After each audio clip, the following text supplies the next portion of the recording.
Ketika keheningan berbicara. Ada saat-saat di mana dunia berhenti berputar, jeda mikroskopis yang terselip di antara napas panjang kehidupan. Mungkin momen itu datang pada pukul 2 pagi ketika hiruk-pikuk kota telah menyerah pada kantuk dan langit malam terasa begitu rendah. Atau mungkin ia menyergap di tengah meditasi subuh yang khusyuk. Disitulah, di tengah kesunyian purba yang memeluk kita, tiba-tiba ia hadir. Sebuah suara yang tidak diundang, namun menuntut untuk didengar. Bukan deru kulkas di dapur, bukan desau angin yang menampar jendela, dan bukan pula sisa gema dari percakapan siang hari. Suara ini lahir dari kedalaman yang tak tersentuh. Sebuah dengungan, sebuah frekuensi. Bagi saya, pengalaman ini bermula sebagai sebuah anomali yang membingungkan, bahkan menakutkan. Terkadang ia hadir seperti denting kristal yang halus dan tinggi, seolah-olah ada tangan tak terlihat yang sedang menyetem dawai biola di ruang kepala saya. Di lain waktu, ia berubah menjadi dengungan rendah, statis, berat seperti mesin diesel yang bekerja di kejauhan. Reaksi insting pertama saya adalah ketakutan fisik yang wajar. Apakah pendengaran saya rusak? Apakah ini tanda penuaan dini yang datang terlalu cepat? Namun, seiring berjalannya waktu, melalui observasi yang teliti dan jurnal harian, saya mulai menyadari sebuah pola tersembunyi di balik kekacauan frekuensi tersebut. Suara itu tidak hadir secara acak. Ia datang pada momen-momen emosional yang spesifik, saat intuisi saya bergejolak, seolah menjadi penanda bagi peta batin yang sedang saya jelajahi. Dari kebingungan itu, lahirlah sebuah perjalanan pencarian, sebuah upaya untuk memahami apakah tubuh saya sedang rusak, ataukah jiwa saya sedang diajak berbicara.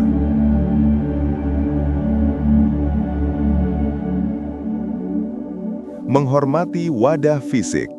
Sebelum kita melangkah terlalu jauh ke dalam lorong mistisisme dan metafisika, kita memiliki kewajiban untuk menambatkan kaki pada realitas biologis. Kita adalah makhluk spiritual yang mendiami tubuh fisik, dan mengabaikan sains adalah tindakan yang naif, bahkan berbahaya. Dalam terminologi medis, fenomena ini dikenal sebagai tinnitus. Secara definisi klinis, tinnitus adalah persepsi suara tanpa adanya stimulus akustik eksternal. Ini adalah suara hantu yang diciptakan oleh aktivitas neurofisiologis di otak atau telinga. Penyebabnya sangat membumi dan beragam. Stres oksidatif yang memicu ketegangan otot rahang, TMJ, penumpukan serumen, kotoran telinga yang sederhana, trauma akustik pasca konser musik, atau efek samping farmakologis. Sangat krusial untuk menarik garis demarkasi yang tegas antara pesan spiritual dan jeritan tubuh yang meminta pertolongan. Sebelum Anda menafsirkan dengungan sebagai pesan dari dimensi lain, tanyakan pada diri Anda dengan jujur, apakah ini tinnitus medis yang persisten?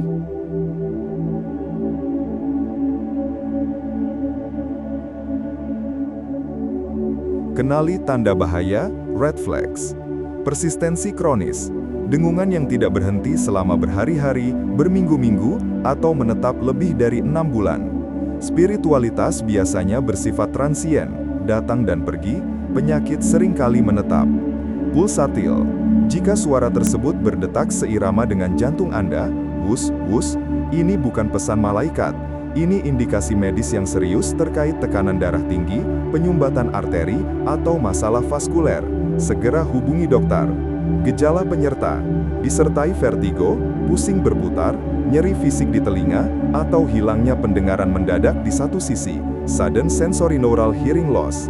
Dampak kualitas hidup, jika suara itu memicu insomnia parah, kecemasan klinis, atau depresi. Jika tubuh Anda sehat, pemeriksaan THT, telinga hidung tenggorokan, menunjukkan hasil normal, dan dengungan itu bersifat transien. Datang tiba-tiba, berlangsung singkat, lalu menghilang tanpa jejak saat Anda mengubah fokus atau emosi, maka mungkin, hanya mungkin, kita bisa mulai membuka pintu menuju interpretasi yang lebih dalam. Jika perangkat keras, tubuh tidak rusak, mungkinkah software kesadaran kita yang sedang menerima pembaruan?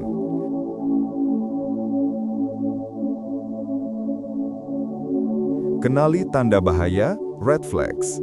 Persistensi kronis, dengungan yang tidak berhenti selama berhari-hari, berminggu-minggu, atau menetap lebih dari 6 bulan. Spiritualitas biasanya bersifat transien, datang dan pergi, penyakit seringkali menetap. Pulsatil, jika suara tersebut berdetak seirama dengan jantung Anda, wus, wus, ini bukan pesan malaikat. Ini indikasi medis yang serius terkait tekanan darah tinggi, penyumbatan arteri, atau masalah vaskuler. Segera hubungi dokter. Gejala penyerta, disertai vertigo, pusing berputar, nyeri fisik di telinga, atau hilangnya pendengaran mendadak di satu sisi, sudden sensorineural hearing loss. Dampak kualitas hidup, jika suara itu memicu insomnia parah, kecemasan klinis, atau depresi. Jika tubuh Anda sehat, pemeriksaan THT, telinga hidung tenggorokan, menunjukkan hasil normal, dan dengungan itu bersifat transien, datang tiba-tiba, berlangsung singkat, lalu menghilang tanpa jejak saat Anda mengubah fokus atau emosi, maka, mungkin, hanya mungkin, kita bisa mulai membuka pintu menuju interpretasi yang lebih dalam. Jika perangkat keras, tubuh tidak rusak, mungkinkah software kesadaran kita yang sedang menerima pembaruan? Cermin batin dan peringatan. Dalam banyak tradisi esoterik kuno hingga studi energi modern, sisi kiri tubuh diasosiasikan dengan energi feminin, yin, penerimaan, masa lalu, dan dunia batin. Ketika telinga kiri berdenging, saya belajar untuk tidak melihatnya sebagai gangguan, melainkan sebagai ajakan untuk introspeksi radikal. Bayangkan telinga kiri Anda sebagai sistem radar internal yang mendeteksi ketidakharmonisan dalam matriks energi Anda sendiri. Peringatan halus, the subtle warning. Pernahkah Anda berada di tengah percakapan dengan seseorang, lalu telinga kiri Anda berdenging dengan nada yang sumbang atau tidak nyaman? Seringkali, ini adalah intuisi Anda yang berteriak mengatasi logika sopan santun. Mungkin ada ketidakjujuran dalam percakapan itu. Mungkin Anda sedang menyerap energi negatif, keluhan, gosip, rasa iri yang tidak perlu. Ini adalah sinyal. Mundur, lindungi auramu, jangan reaktif. Evaluasi diri, the mirror. Di momen lain yang lebih sunyi, dengungan kiri adalah cermin yang menuntut kejujuran. Ia bertanya, apakah kamu sudah jujur pada dirimu sendiri? Seringkali, ia muncul ketika kita hendak melakukan sesuatu yang bertentangan dengan nilai hati nurani kita. Ia adalah mekanisme check and balance internal yang mengingatkan kita untuk membereskan rumah di dalam diri sebelum mencoba memperbaiki dunia luar. Decoding telinga kanan, validasi dan koneksi ilahi. Berbeda 180 derajat dengan sisi kiri yang reflektif, sisi kanan tubuh diasosiasikan dengan energi maskulin, yang, tindakan, masa depan, dan hubungan dengan dunia luar eksternal. Dengungan di telinga kanan membawa nuansa yang jauh berbeda. Ia jarang terasa sebagai peringatan dan lebih sering terasa sebagai validasi.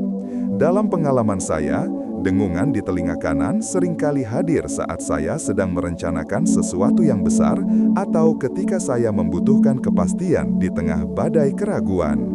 Konfirmasi jalur hidup, the cosmic note. Jika Anda sedang ragu mengambil sebuah keputusan besar, misalnya resign dari pekerjaan, memulai bisnis, atau menjalin hubungan, lalu tiba-tiba telinga kanan Anda berdenging dengan nada jernih dan stabil, anggaplah itu sebagai tepukan di bahu dari semesta. Itu adalah sinyal green light. Anda berada di jalur yang benar, on the right track. Kehadiran spirit guides. Bagi mereka yang peka secara spiritual, dengungan nada tinggi di telinga kanan sering dirasakan sebagai tanda kehadiran entitas pelindung. Dalam momen kesepian atau keputusasaan, suara ini hadir untuk menyampaikan pesan nonverbal. Kamu tidak sendirian, kami di sini. Telinga kanan adalah antena penerima harapan, mengingatkan kita untuk tetap optimis dan percaya pada proses kehidupan yang sedang bergulir.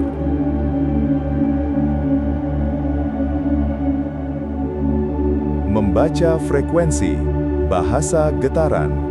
Tidak semua dengungan diciptakan sama. Sama seperti musik yang memiliki tangga nada mayor yang riang dan minor yang sendu, kualitas suara dalam telinga kita membawa muatan pesan yang berbeda. Membedakan pitch, tinggi rendah nada, adalah kunci untuk memecahkan kode pesan intuitif ini. Nada tinggi, the high pitch, akselerasi spiritual.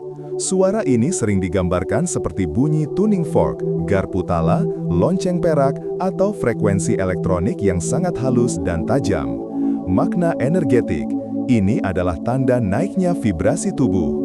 Sistem energi Anda sedang melakukan kalibrasi ulang untuk menampung frekuensi cahaya atau informasi yang lebih tinggi. Dalam konsep cakra, ini sering dikaitkan dengan aktivasi cakra ajna, mata ketiga, atau cakra mahkota. Tindakan, jangan lawan, rilekskan tubuh. Ini adalah momen unduhan wawasan. Seringkali, setelah suara ini hilang, sebuah ide brilian atau solusi masalah akan muncul begitu saja di kepala Anda. Nada rendah, the low hum. Suara ini terasa berat, menderu, statis, berdengung seperti lebah, atau sensasi tekanan udara yang memekakan, seperti saat pesawat lepas landas. Makna energetik, ini adalah sinyal overload atau beban. Bisa jadi Anda terlalu banyak menyerap emosi orang lain sebagai empath, atau Anda sedang melayang terlalu jauh dalam lamunan, sehingga kehilangan pijakan realitas. Ini juga bisa menjadi tanda adanya energi statis negatif di lingkungan fisik Anda. Tindakan, ground yourself, kembali membumi. Ini adalah panggilan darurat untuk membersihkan energi. Lepaskan alas kaki, injak rumput atau tanah, tarik nafas panjang, dan visualisasikan beban-beban berat itu mengalir keluar dari telapak kaki Anda menuju inti bumi untuk dinetralkan.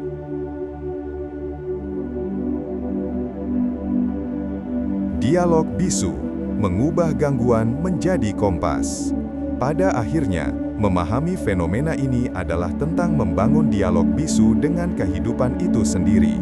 Tujuannya bukan untuk menjadi paranoid setiap kali telinga berdenging, melainkan untuk melatih kehadiran penuh, mindfulness. Saya kini menjadikan suara itu sebagai lonceng kesadaran. Setiap kali ia datang, saya berhenti sejenak dari apapun yang saya lakukan. Saya menarik napas dalam dan mengajukan pertanyaan diagnostik. Apa yang sedang saya pikirkan tepat detik ini? Bagaimana perasaan saya? Apakah ada amarah yang saya tekan? Apakah ada kegembiraan yang meluap? Siapa yang ada di dekat saya? Kita tidak lagi menjadi korban dari tubuh kita, melainkan mitra. Kita menyadari bahwa tubuh ini adalah instrumen biospiritual yang sangat sensitif, yang terus-menerus merespons simfoni energi tak terlihat di sekitar kita.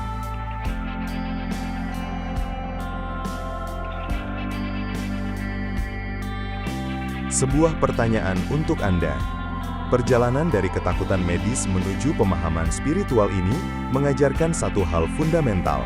Tubuh kita menyimpan kebijaksanaan purba yang seringkali melampaui logika linier pikiran kita.